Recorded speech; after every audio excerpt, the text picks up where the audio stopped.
Bonjour à tous, alors l'objectif de cette vidéo c'est de travailler les limites, hein, et là ici ça va être spécial aux limites, hein, avec des puissances n. Alors ça on a ça en première d'habitude avec les suites géométriques, donc je vais vous rappeler la propriété, et c'est la seule qu'il va falloir se rappeler, c'est donc la propriété sur les puissances du nombre q. Alors on prend donc un nombre ici, hein, donc q c'est la lettre quotient, q appartient à r, voilà. Il y a deux cas vraiment qu'il faut retenir, après il y en a d'autres, mais globalement, vous avez le cas où Q est plus grand que 1, d'accord? Et dans ce cas-là, donc si Q est plus grand que 1, alors à retenir, eh bien, la limite de Q puissance n quand n tend vers plus l'infini, ça sera plus l'infini. Alors ça, on va illustrer ça rapidement, par exemple 2 puissance n. Quand n grandit, ça fait 2 au carré, 2 au cube, 2 puissance 4, 2 puissance 5. Vous voyez bien qu'à chaque fois on multiplie par 2. 2 puissance n, ça veut dire que pour aller d'un terme au suivant, on multiplie par 2, suite géométrique. Vous avez 3 puissance n. Ça peut être aussi des nombres décimaux. 1,1 puissance n, 1,31 puissance n.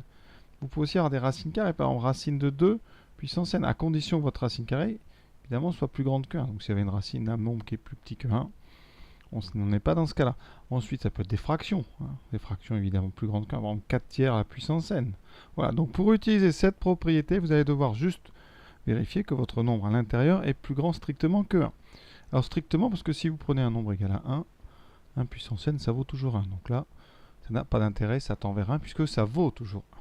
Deuxième règle importante, si q est entre moins 1 et 1, alors, eh bien, quand vous mettez q à la puissance n, la limite, ça sera 0. Ça, c'est vraiment quelque chose qui a une importance capitale en mathématiques. Donc on va l'expliquer. Alors les exemples, pour avoir 0,9 puissance n, ça tendra vers 0, 0,8. Vous pouvez des fractions, 1,5 puissance n. On va en parler d'ailleurs dans l'exercice. Ça peut être aussi donc... Alors, si vous avez une racine carrée, ça sera racine carrée par exemple de 0,9. Il faut une racine carrée avec un nombre dedans plus petit que 1, en tout cas entre 0 et 1 strictement. Voilà. Tous ces nombres ici, tous ces termes de suite vont tendre vers 0. Aucun problème, donc ça peut être 0,1, 0,001, etc., etc. En ce qui concerne la formulation de l'encadrant Q entre moins 1, vous avez une deuxième façon de l'exprimer avec la valeur absolue. Il faut que la valeur absolue de Q soit strictement plus petite que 1, d'accord? Comme ça, si Q est négatif, sa valeur absolue, par exemple, c'est moins 0,9. Si vous avez moins 0,9 au cube, oui d'ailleurs, je n'avais pas donné d'exemple avec des moins, moins 0,9 puissance n, eh bien ça tend vers 0 parce que la valeur absolue de moins 0,9 est bien plus petite que 1 puisque cette valeur absolue, elle vaut 0,9. D'accord? Donc moins 0,9 puissance n, ça tend donc vers 0, moins 0,1 puissance n aussi, etc. Donc voilà ce qu'il y a à dire. Alors les autres cas, donc j'ai dit pour q égale 1, ça n'a pas d'intérêt. Une suite qui a beaucoup d'intérêt, c'est moins 1 puissance n. Ça, on va s'en servir un petit peu plus loin quand on va utiliser les théorèmes sur les encadrements.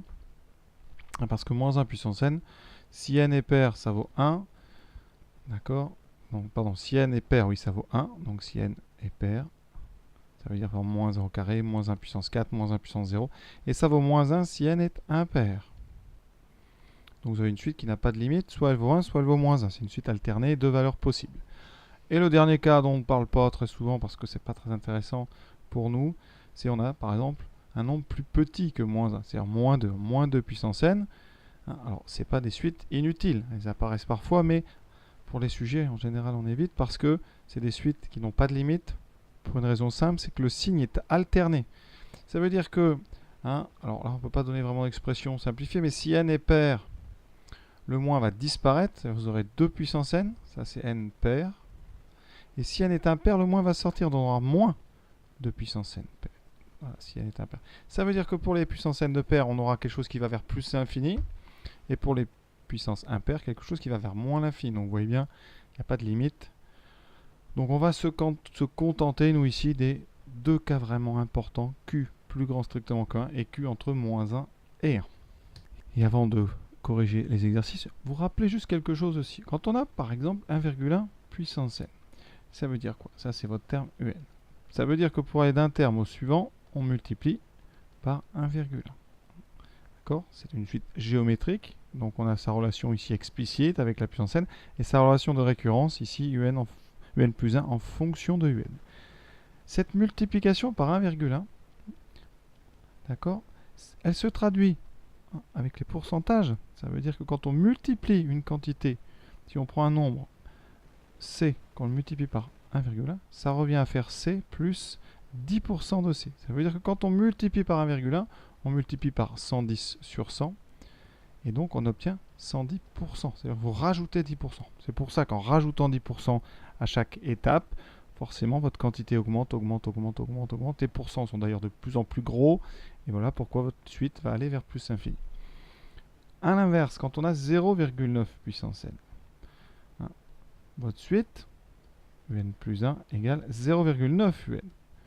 Et ça veut dire qu'on multiplie à chaque étape par 0,9. Quand on prend une quantité et qu'on la multiplie par 0,9, ça revient à prendre cette quantité et à lui enlever 10%. Parce que 0,9 c'est 90%. D'accord, 0,9, ça s'écrit 90%. Donc vous ne gardez que 90%. Voilà pourquoi, quand on fait 0,9 fois 0,9 fois 0,9 fois 0,9, on perd à chaque fois 10%. Et donc votre quantité, eh bien, elle a tendance à se diminuer à chaque fois de 10%. Et donc progressivement, elle va tendre vers 0. Donc voilà un peu l'explication.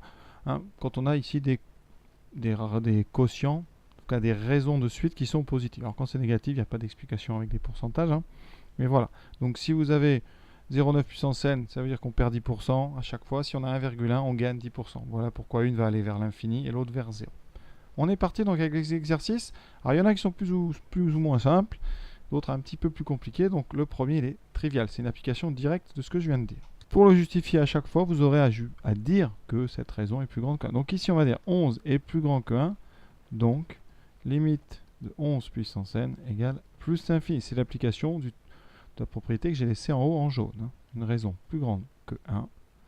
Donc une limite plus l'infini. Le deuxième, on a 1,1 puissance n. C'est pareil, 1,1. On l'a dit tout à l'heure, quand on a 1,1 puissance n, à chaque étape, on rajoute 10%. Donc 1,1 étant plus grand que 1, ça nous donne donc que la limite de 1,1 puissance n, c'est plus l'infini. Et là, on fait très attention, on a quand même les règles sur les suites. On multiplie par moins 2. Hein. Donc, la limite de moins 2 fois 1,1 puissance n, ça sera moins l'infini. Voilà. D'accord? Troisième exemple qui n'a pas posé de problème aux élèves. Hein, on a moins 1,5 qui est bien entre moins 1 et 1. Soit vous écrivez ça, soit vous parlez de valeur absolue. Sa valeur absolue est plus petite que 1, puisque c'est 1,5. Donc, la limite de moins 1,5 à la puissance n, c'est 0. Et on rajoute 8. Donc, la limite de moins 1,5 puissance n plus 8, elle vaut 8. Alors, qu'est-ce qu'on peut dire d'autre là-dessus? Quand on a des fractions à l'intérieur d'une puissance n, ici on a moins 1,5 à la puissance n. C'est tout simplement 1 sur moins 2 à la puissance n. Donc si on veut bien faire quelque chose, on peut distribuer la puissance en haut et en bas. Vous savez que a sur b puissance n, c'est a puissance n sur b puissance n. Donc ici, ça me fera 1 puissance n sur moins 2 à la puissance n. Donc 1 sur moins 2 à la puissance n. Alors ça, c'est une limite qui est difficile si on la fait comme ça. Pourquoi? Parce qu'on a dit tout à l'heure que moins 2 puissance n n'a pas de limite. Donc c'est bizarre, je vous ai dit qu'il n'y a pas de limite.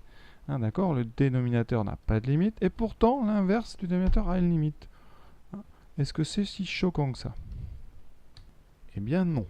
Alors, ce que j'ai dit tout à l'heure, c'est que si n était pair, hein, alors moins 2 puissance n, c'est donc une puissance paire, ça fera un nombre positif. Ça fera tout simplement 2 puissance n. Exemple, moins 2 au carré, c'est pareil que 2 au carré. Et dans ce cas-là, et donc, bien comme 2 est plus grand que 1, bien la limite de 2 puissance n, c'est plus l'infini. D'accord? Quand n tend vers plus l'infini, on est en paire. Là, on n'est que sur des nombres pairs. D'accord? Et quand on va l'inverser par inversion, eh bien l'inverse d'un très très grand nombre, c'est un nombre proche de 0. Vous aurez la limite de 1 sur 2 puissance n qui vaut 0. Et donc, si n est pair, on a bien la limite 0. Mais si n est impair, alors, on a dit moins 2 puissance n, c'est moins 2 puissance n. C'est-à-dire que le moins est dehors. Le nombre est toujours négatif. Hein? Par contre, la puissance, c'est toujours la puissance de 2. Et donc, eh bien, quand on va inverser, la limite de 1 sur 2 puissance n, ça fera aussi 0. Comme il y a un moins, vous aurez un 0 quand même, mais un 0 ici qui sera négatif. On peut écrire si on veut 0 moins. D'accord? Donc on a une suite qui va tendre vers 0.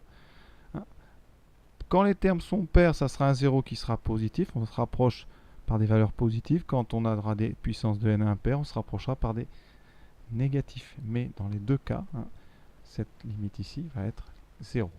Et pourtant, le dessous n'a pas de limite. Donc là, c'est des cas vraiment intéressants qu'on ne trouve pas forcément en devoir, évidemment. Mais c'est important de faire ce genre de petites remarques. Donc les moins 1,5, on les laisse comme ça. Et comme c'est bien entre moins 1 et 1, on a terminé notre problème. Quatrième. Celui-là, il est un petit peu différent parce que la puissance n'est pas n, c'est n plus 1. Est-ce que ça doit vous gêner? Pas du tout. Parce que une puissance n plus 1, si on se fie aux propriétés des puissances, c'est donc 0,99 puissance n multiplié par 0,99 puissance 1. On peut comme ça, par addition, séparer les exposants. Et donc, ça fera 0,99 puissance n fois 0,99. Donc, comme 0,99 est entre moins 1 et 1, la limite de 0,99 puissance n, c'est 0. D'accord?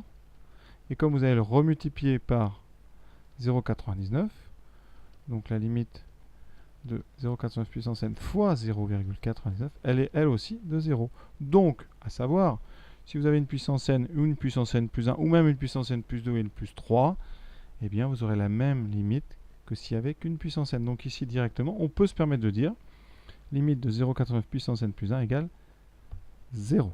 Et comme c'est multiplié par 3, à la limite de 3 fois 0,99 puissance n plus 1, cette limite, c'est donc 3 fois quelque chose qui tend vers 0, c'est donc 0. Cinquième limite, évidente, on a 3 puissance n, 3 est plus grand que 1, donc limite quand n tend vers plus l'infini de 3 puissance n, c'est plus l'infini. On rajoute 8, ça ne pose pas de problème. La limite d'une suite plus l'infini auquel on rajoute une constante, ça reste plus l'infini. Voilà. Il nous en reste maintenant 3. 6, donc le 6, le 7, le 8. Alors je vais commencer par le 7 et 8. On va laisser le 6 de côté, on le fera en dernier. Il y a des choses à dire intéressantes dessus. Alors là, on a moins 2 puissance n, moins 5 n au carré. Alors, 2 puissance n, comme 2 est plus grand que 1, limite de 2 puissance n, c'est plus l'infini. D'accord? Ensuite, on a un moins. Donc quand on multiplie une suite par moins 1, une suite qui va vers plus l'infini, eh bien, attention, le moins est bien en dehors. C'est pas comme moins 2 puissance n. Ce n'est pas la même chose. Là, le moins est vraiment été sorti. Donc on a forcément un nombre négatif avec ici un très grand nombre positif. La limite, c'est moins l'infini. On va lui rajouter moins 5n carré. Alors là, directement, on peut dire que la limite de moins 5n carré, c'est moins l'infini. Eh bien, vous avez ici une addition des deux. Moins l'infini plus moins l'infini, c'est limite d'une somme. Et donc, par somme, vous mettez par somme la limite donc de moins 2 puissance n moins 5n carré. C'est donc moins l'infini. Rien d'autre à dire sur cette chose-là. Huitième. Le huitième, on regarde donc d'abord numérateur puis dénominateur. On va regarder. Alors 8 moins pi puissance n en haut, qu'est-ce que ça donne? Alors pi, c'est un nombre tout simplement. C'est un nombre très compliqué. On sait que c'est une écriture sans répétition infinie, mais par contre, on sait que ça vaut à peu près 3,14. Donc si vous le mettez à la puissance n, eh bien, ça va être plus infini parce que donc pi est plus grand que 1 strictement. Donc la limite de pi à la puissance n, c'est plus l'infini. On va mettre un moins, donc quand on met un moins, quelque chose qui tend vers plus l'infini, eh va tendre vers moins l'infini. Jusque là, je pense que ça ne vous surprend pas. Voilà. Et je répète, comme je l'ai dit plusieurs fois, ce moins est en dehors de la puissance. Il ne faut pas confondre moins pi puissance n et moins pi le tout puissance n. C'est très très important à bien séparer ça. Donc nous, on n'a pas du tout de parenthèse. D'accord? Là, on a 8 moins ça, donc ça veut dire qu'on rajoute 8. Donc par addition d'une constante, la limite quand n tend vers plus l'infini de 8 moins pi puissance n, c'est donc une constante qu'on ajoute à une limite moins l'infini, ça fait moins l'infini. Maintenant, on regarde ce qu'il y a dessous. Alors dessous, on a 4 plus 3 sur n. Alors ça, c'est très simple. 3 sur n. Limite de 3 sur n. Ça, vous savez que ça fait 0. En bas, ça va vers plus l'infini. On inverse, ça fait 0. Multiplié par 3, ça reste 0. toute façon, ça, vous pouvez considérer que c'est une fonction de référence et donner sa limite tout de suite. On rajoute 4. Donc la limite de 4 plus 3 sur n, ça fait 4. Il reste à faire le quotient d'une suite en haut qui va vers moins l'infini par une suite en bas qui va vers 4. Par quotient, ça tendra vers moins l'infini. Autrement dit, vous divisez par 4 un très grand nombre négatif. Eh bien, n'oubliez pas qu'un très grand nombre, intuitivement, dans les suites, ça veut dire que votre nombre, vous pouvez le rendre aussi grand que vous voulez négatif. Ça peut être moins 100 milliards. Alors, divisé par 4, ça fera donc un quart de moins 100 milliards. Mais après, vous pouvez prendre moins 400 milliards, moins 800 milliards, moins des milliards de milliards, etc. Donc, cette division par 4 ne fait que retarder la progression, mais ne la stoppe pas. Ça veut dire que la limite donc, de votre quotient, c'est quand même plus l'infini. Pardon, moins l'infini, parce qu'il y avait un moins en haut, donc moins l'infini. Voilà, il reste le 6, celui qui pose le plus de problèmes. Tout d'abord, est-ce une forme indéterminée? On regarde. En haut, 0,5 puissance n, comme 0,5 est entre moins 1, ça tend vers 0. En bas, ça tend vers plus l'infini. Donc vous avez 0, une limite 0, divisé par une limite plus l'infini. Est-ce que c'est indéterminé? Eh bien non, vous pouvez regarder dans vos tableaux. Ce quotient ici, par quotient, ça tend vers 0. Alors je vais essayer de vous expliquer pourquoi. L'erreur serait d'apprendre par cœur les tableaux de limite. Ça, il ne faut pas, il faut essayer de comprendre. Alors qu'est-ce qui se passe? La première chose à comprendre, vraiment qui est capitale, c'est que quand vous avez en haut un nombre qui tend vers 1 et en bas un nombre qui tend vers plus l'infini, on pourrait parler de 1 sur plus l'infini, ça donnera une limite 0. On peut même mettre 0 plus, ça donne un petit nombre positif, un nombre proche de 0 positif. C'est assez évident à comprendre. On inverse un très grand nombre. Alors, comme on prend grand nombre, on peut prendre 1 sur 1000. C'est pas très grand, mais et l'inverse de 1 sur 1000, c'est 0,001. C'est un très petit nombre proche de 0. Vous voyez? Donc ça, c'est une première chose. Ici, quand on a 0,5 puissance n sur n, on peut très bien considérer que c'est 0,5 puissance n multiplié par 1 sur n. D'accord? Et là, ça explique pas mal de choses. Le 1 sur n est de plus en plus proche de 0. Le 0,5 puissance n, lui aussi. Et donc, on a 0 fois 0. C'est-à-dire qu'on a une limite du type 0 fois 0. Et effectivement, si on fait ça sur son brouillon, on pourrait très bien écrire ceci. Alors, je vais le faire en bleu. En haut, vous avez 0 sur plus l'infini. On pourrait très bien se rappeler que ça fait 0 fois 1 sur plus l'infini. Et que 1 sur plus l'infini, c'est 0. Évidemment, ça ne s'écrit pas ça sur sa feuille. Mais ça permet de se rappeler qu'un 0 sur plus l'infini, c'est comme un 0 fois 0. Donc, on trouve une limite nulle. Donc pensez-y, si ce type de limite 0 sur plus l'infini vous gêne, vous le transformez en multiplication. Et comme ça, ça va résoudre le problème. Après, vous n'aurez plus qu'à dire donc limite de 0,5 puissance n égale 0. Et ça, surtout, vous le justifiez en disant que 0,5 est entre moins 1 et 1. D'accord? Ensuite, vous dites limite de 1 sur n égale 0. Et là, vous dites par produit la limite de votre produit, donc 0,5 puissance n sur n, c'est 0. Ça, c'est la première méthode. On transforme un quotient en produit. Ça éclaire quand même relativement bien les choses. Une autre méthode qui marche ici, qui permet aussi d'apporter un petit peu de choses, un peu de contenu à cette vidéo, c'est que 0,5 puissance n, si on met sous forme décimale, c'est 1,5 à la puissance n. Et 1,5 puissance n, on l'a dit déjà, c'est 1 puissance n sur 2 puissance n, ça vaut 1 sur 2 puissance n. Donc, qu'est-ce que je suis en train de dire? Que votre 0,5 puissance n, c'est tout simplement 1 sur 2 puissance n. Donc ça, si vous l'écrivez autrement, ça fait 1 sur 2 puissance n sur n, et donc ça fait 1 sur n fois 2 puissance n. Alors là, on la voit bien, cette limite plus l'infini en bas. Et comme on va l'inverser, ça fera 0. Donc effectivement, la limite quand n tend vers plus l'infini de n fois 2 puissance n, c'est évidemment plus l'infini. Et par inversion, on a donc la limite de 1 sur n fois 2 puissance n qui vaut 0. On retrouve encore ce truc qu'on met que sur son brouillon, 1 sur plus l'infini, en termes de limite, ça vaut 0 plus. Alors on ne précise pas la limite, ça c'est pas nécessaire, pas ici en tout cas. Donc voilà ce que j'avais à dire sur cette limite, et on remplace 0,5 par 1,2. Et pour finir, petite astuce de calcul, 1 cinquième, ici ça fait 0,2.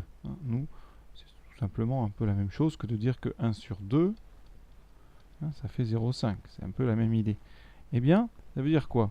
Pourquoi je vous dis ça? Juste un petit plus, hein, parce que par exemple, si je dois faire 37 divisé par 5, eh bien instantanément, vous pouvez savoir que ça fait 7,4. Pourquoi? Parce qu'une division par 5, c'est-à-dire qu'on divise par un gros nombre, ça revient à multiplier 37 par un petit nombre, par 0,2. Et quand on multiplie par 0,2, l'opération qu'on fait, c'est 2 fois 37, c'est-à-dire 74, et après vous réglez la décimale. Donc, autre exemple, si vous faites 112 divisé par 5, instantanément, vous faites dans votre tête 112 par 2, 224, et vous ajustez la virgule, hein, hop, vous mettez, ça fait 22,4. Et ça marche. 146 divisé par 5, on multiplie 146 par 2, 292, et on met la virgule, 29,2.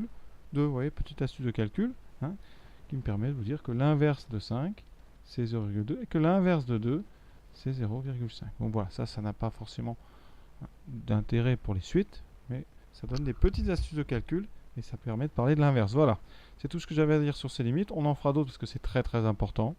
Je vous souhaite bonne continuation, bon travail et à bientôt.